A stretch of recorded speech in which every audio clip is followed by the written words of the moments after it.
Hello and good day. As we finish our series on communication, acknowledgement. Are you acknowledging that what you're hearing is actually clear and that you understand what was said? Or are you just speeding through the conversation trying to get to your point? It's important that if a person made a statement that you acknowledge that you heard them. Yes, I heard you, I understand. And if you don't, repeat it back. Because sometimes, again, when we talk about miscommunication, you could have heard it a different way than it was actually meant for you to receive it.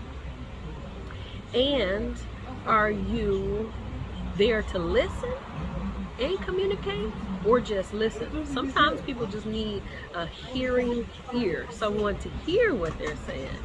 So when you enter into a series of communication with someone, make sure what the purpose is, because sometimes you may be offering help or suggestions to the person just don't want that. They want to vent and they just want someone to hear them out.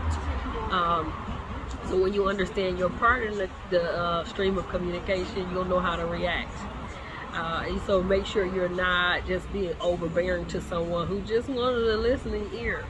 And on the other end, if you just want somebody to listen to you, start that with the communication. Like, hey, listen, I just need you to listen to me. I just need a vent. So then that way you're not feeling as if a person is being too pushy or offering you things that you didn't intend for them to offer. When you're acknowledging that you heard what the person said, repeat it back again, as I said earlier.